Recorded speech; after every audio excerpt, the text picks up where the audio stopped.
आज का विषय है योग, ध्यान, मेडिटेशन पार्ट 4, जिसमें सेल्फ रियलाइजेशन के विषय में बताया जाएगा। इस विषय में चर्चा करेंगे। आप सभी जानते हैं योग के मार्ग में, ध्यान के मार्ग में या कहें मेडिटेशन के मार्ग में सेल्फ रियलाइजेशन बहुत ही आवश्यक है, क्योंकि जब आपको सेल्फ रियलाइजेशन हो जाएगा, सेल्फ के विषय में आप पूरी तरह से अनुभव कर लेंगे। आप कौन हैं, आपका स्वरूप क्या है, आपके अंदर अंतर्निहित दिव्य शक्तियाँ क्या हैं, विशेषताएं क्या हैं, सभी आप अपनी वास्तविकता को समझ करके उसका अनुभव कर लेंगे। तभी आप मेडिटेशन के लिए या योग कहें या ध्यान कहें, उसके लिए पूरी तरह से अपने आप को तैयार कर पाएंगे या आप अपने आप को सक्षम बना पाएंगे। उसके लिए सेल्फ रियलाइजेशन अति आवश्यक हो जाता है। अब ये समझने की ज़रूरत है कि सेल्फ रियलाइजेशन है क्या आखिर। आप जानते हैं ये शब्द ही स्पष्ट करता है, सेल्फ माना स्वयं का अनुभव करना। किसका अनुभव करना? स्वयं का अनुभव करना। तो स्वयं का अनुभव करने के लिए तो आप अपने आप को जानते हैं कि आप कौन हैं।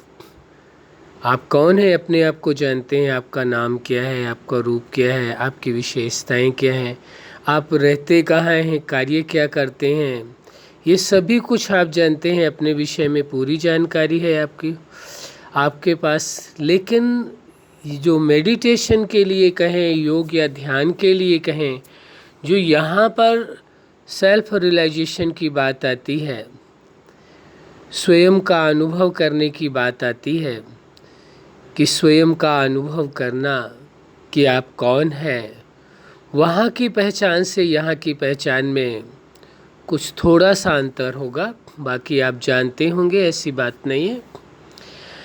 जैसे वहाँ ये कहा गया कि आपका नाम यह है, अमुक आपका नाम है, यहाँ पर वो अलग होगा। जैसे ये आपका शरीर है, तो शरीर में जन्म के बाद ही नाम रखा जाता है। हो सकता है कोई जन्म के पहले भी नाम रख लेते हो, ये कोई विषय नहीं है, लेकिन ज़्यादातर नाम जन्म के बाद ही रखा जाता है कि इस बच्चे का यह नाम है। तो यहाँ विषय आता है कि आप सेल्फ कौन है। आप केवल ये शरीर नहीं है, प्रकृति के 5 तत्वों से बना हुआ आपका ये शरीर ही नहीं है, इतनी ही पहचान पर्याप्त नहीं है, बल्कि शरीर के साथ मिलकर के कार्य करने वाली सत्ता आप चेतना है। उसको आप कोई भी नाम दे सकते हैं, जो आप जानते हो, जो आप समझते हो। आत्मा भी कह सकते हैं, रूह भी कह सकते हैं, सोल भी कह सकते हैं, जो आप मानते हैं। वैसे चेतना, ये भी ठीक बात है कि आप एक चेतना है, आप एक एनर्जी हैं। आप चेतना और प्रकृति का शरीर दोनों मिल करके ही जीवन चलता है। दोनों है साथ तो जीवन है, दोनों अलग हो जाए तो जीवन समाप्त है। यही जीवन के होने और समाप्त होने की प्रक्रिया मानी जाती है। जीवन है यानी चेतना और शरीर प्रकृति का दोनों मिल कर के कार्य कर रहे हैं तो जीवन है। यदि दोनों अलग अलग हो जाए तो जीवन समाप्त माना जाता है, जबकि दोनों का ही अस्तित्व अपना कायम रहता है। चेतना का भी अस्तित्व कायम रहता है और प्रकृति के ये जो 5 तत्व हैं, पांचों तत्व कभी नष्ट नहीं होते, इनके रूप में परिवर्तन होता है। जब शरीर प्राप्त हुआ तो ये आकृति दिखाई दे रही है। जब शरीर छूटता है, प्रकृति के 5 तत्वों में विलीन होते हैं, नष्ट होते हैं, तो प्रकृति के मूल तत्व में रहते हैं, वो कभी नष्ट नहीं होते। आकृति केवल बदलती है, आकार बदल गया, बस इतना ही है। बाकी न चेतना का अस्तित्व समाप्त होता है और न शरीर का जो प्रकृति के द्वारा निर्मित है उसका जो मूल तत्व हैं वो भी नष्ट नहीं होते हैं, ये आप जानते हैं। अब वास्तविकता की आप चेतना है, वहाँ शरीर के लिए कहा गया आपका नाम यह है पहचान के लिए। यहाँ आप जानते हैं कि आप एक चेतना हैं, एक एनर्जी हैं, जो आप स्वीकार करें और जो आपकी मान्यताएं हों अपना उस हिसाब से स्वीकार करें, वो आपकी मर्जी है। फिर इसके बाद आप देखते हैं कि स्वरूप की बात आती है कि जब व्यक्ति को कोई नाम लेता है तो उसका चेहरा उसके सामने मानस पटल पर आ जाता है, चाहे वो व्यक्ति सामने हो या ना हो। उसका नाम लेते ही उसका चेहरा, क्योंकि उसके मेमोरी में फीड है, उसकी स्मृतियों में मौजूद है, इसलिए वो चेहरा आ जाता है सामने, अंतःकरण में, आपकी मानस पटल में आ जाता है। ऐसे ही आप चेतना है तो आपका जो स्वरूप है वो जो भी आप स्वीकार करना चाहें करें। बल्कि एनर्जी है तो एनर्जी का, कोई भी एनर्जी उसका सबसे छोटा सा छोटा स्वरूप एक पॉइंट ही कहा जाएगा।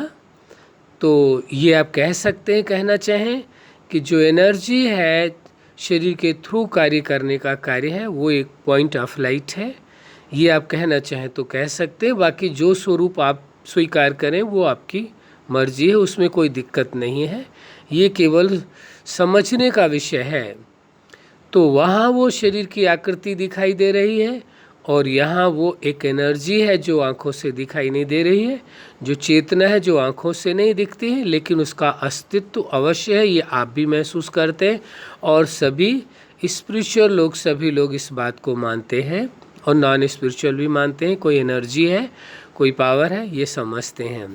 तो दूसरा विषय ये हो जाता है। तीसरा आप जानते हैं कि उसकी विशेषताएं, गुण क्या है व्यक्ति के, वो आप स्वयं अपने जानते हैं। इसी प्रकार जो चेतना के जो मूल गुण हैं, वो गुण जो आपके गुण हैं उनसे अलग नहीं है, लेकिन कुछ गुण हैं जो आपके जीवन में दिखाई देते हैं, कुछ ये हैं जो आपके जीवन में दिखाई नहीं देते हैं लेकिन हैं। जैसे हर व्यक्ति मूलतः क्या चाहता है? शांति चाहता है। कोई व्यक्ति ऐसा नहीं है कि जो अपने जीवन में अशांति या टेंशन चाहता हो। हर कोई पीस चाहता है कि लाइफ में शांति हो, शांतिमय जीवन चले, हर कोई यही स्वीकार करता है। फिर आप देखेंगे हर कोई अपनी लाइफ में क्या चाहता है? प्रेम चाहता है। कोई नफ़रत नहीं चाहता है कि उससे कोई नफ़रत करे, हर कोई अपने जीवन में प्रेम चाहता है। तो चेतना का जो मूल गुण है वो प्रेम है और वही प्रेम इसीलिए सभी को अच्छा लगता है। और चेतना का और जो गुण है वो सदा सुख है, इसीलिए हर कोई अपने लाइफ में क्या चाहता है? सुख चाहता है, शांति चाहता है, प्रेम चाहता है, आनंद चाहता है। आनंद हर कोई चाहता है अपने जीवन में। तो ये चेतना के अपने मूल गुण हैं। और स्वतंत्रता, फुल फ्रीडम, हर कोई लाइफ में फ्रीडम चाहता है। वो ये नहीं चाहता है कि उसके सामने कोई बंधन हो या उसे किसी प्रकार से कोई रोका टोका जाए, उसकी पूर्ण स्वतंत्रता होनी चाहिए। तो चेतना का मूल गुण यह भी है, मूल विशेषता यह भी है, वो परम स्वतंत्र है, उसे बंधन स्वीकार नहीं है। तो ये मूल गुण है उसके। और भी है, वो स्वयं ही एनर्जी है, एक शक्ति है। तो वो शक्ति भी आदमी अपने आप को यही भी स्वीकार करता है, वो पावरफुल सबके सामने दिखाई दे। तो आप ये देखेंगे फिर हर व्यक्ति यही चाहता है कि वो उसके पास नॉलेज भी हो, ज्ञान भी हो। तो चेतना का मूल गुण वो ज्ञान भी है। तो ये सभी चीज़ें आप देखते हैं, जो चेतना का मूल गुण है वही मनुष्य के जीवन में दिखाई देता है, लेकिन उसी को पाने के लिए पूरा जीवन व्यक्ति प्रयास करता रहता है, पूरा जीवन प्रयत्नशील रहता है। जो चेतना के मूल गुण है, मूल अस्तित्व है, उसमें रहने के लिए, उस तक पहुंचने के लिए या उसे पाने के लिए पूरा जीवन प्रयत्नशील रहता है। तो ये सच्चाई समझनी आवश्यक है, स्वीकार कर लेनी चाहिए कि वास्तव में चेतना और शरीर यानी प्रकृतिगत शरीर दोनों मिलकर के ही जीवन चल रहा है। दोनों अलग हो जाएं तो जीवन का अस्तित्व मिट जाता है। अब आप देख रहे हैं, एक तरफ शरीर की आपकी पहचान है और एक तरफ आप, जिसके लिए कहा जाता है सेल्फ रियलाइजेशन की बात है, वो आप सेल्फ कौन है? आप चेतना है और उसकी पहचान किस प्रकार से कर रहे हैं आप, ये आप देख रहे हैं। तो यदि आप चेतना के अपने अस्तित्व को स्वीकार करते हैं तो आपका मनोबल और ऊंचा हो जाता है। आपको लगता है कि हमारे अंदर वो सामर्थ्य है, आपके अंदर वो सामर्थ्य है, वो शक्ति है, वह सभी चीज़ें हैं जो आप बाहर जगत से पाने के लिए प्रयत्नशील हैं। संसार से पाने के लिए संसार में व्यक्ति क्यों चाहता है अधिक से अधिक सर्व प्राप्तियाँ हों, भौतिक सांसारिक प्राप्तियाँ हों, जिससे उसका जीवन सुख शांति प्रेम आनंद सुकून से व्यतीत हो, और जबकि ये उसके चेतना के मूल गुण है। इन्हीं को पाने के लिए वो जीवन पर्यंत प्रयास करता रहता है। और यदि उसे सेल्फ रियलाइजेशन हो जाए, उसे स्वयं का अनुभव हो जाए, स्वयं को वो जान ले, समझ ले, अनुभव कर ले, तो उससे अपने गुणों का, अपनी विशेषताओं का, अपने अस्तित्व का, अपने वजूद का अपने आप ही अनुभव हो जाएगा। और यदि उसे अपने आप अपने वजूद का अनुभव हो जाएगा तो वो कार्य तो संसार में अवश्य करेगा, लेकिन उन कार्यों में वो उनके होने वाले प्रभाव से अपने आप को बचा सकेगा। संसार में रहते हुए यदि उसके लाइफ में किसी प्रकार से कोई टेंशन आता है तो उससे सहजता से अपने आप को सेफ रख सकेगा, बचा सकेगा। तो वह सेल्फ रियलाइजेशन मस्ट है। योग के मार्ग में, ध्यान के मार्ग में या मेडिटेशन के मार्ग में सेल्फ रियलाइजेशन के बिना आगे कुछ हो ही नहीं सकता। स्वयं की अनुभूति करना।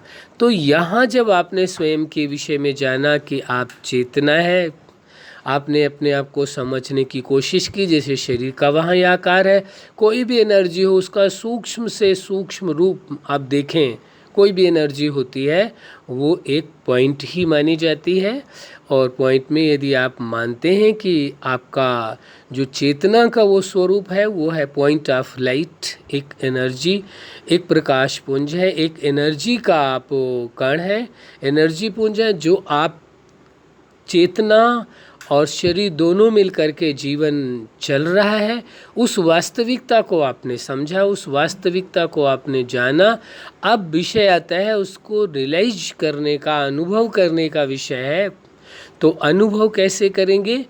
जैसे ये शरीर है, इस शरीर में आप मौजूद हैं, उसमें रहते हुए आपको ये स्वीकार करना पड़ेगा कि ये शरीर भी मेरा ही है। और मैं कौन हूँ? मैं चेतना हूँ, मैं एक एनर्जी हूँ, मैं एक पॉइंट ऑफ लाइट हूँ, और यह शरीर मेरा है। तो मुझ चेतना के आदेश के अनुसार ही या मेरी आज्ञा अनुसार ही ये आँखें देखने का कार्य करती हैं, मुख बोलने का कार्य करता है, जीभ स्वाद लेने का कार्य करती है, कान सुनने का कार्य करते हैं, त्वचा से स्पर्श के द्वारा अनुभव किया जाता है, और हाथों द्वारा कर्म करते हैं, पैरों द्वारा किसी मार्ग पर चल करके जाते हैं। यानी पूरे का पूरा ये स्वीकार करने में आपको अच्छा होगा, फ़ायदा होगा कि आप चेतना के कंट्रोल में यह शरीर भी है। और फिर चेतना के जो मन, जो उसके अंदर मन है, जो विचार करता है, जो चिंतन करता है, जो अनुभव करता है, जो भावनाएं, कल्पनाएं, जो कुछ आपके अंदर पैदा होती है, उस सब पर आपका कंट्रोल है। इसीलिए आप कहते हैं मेरा मन।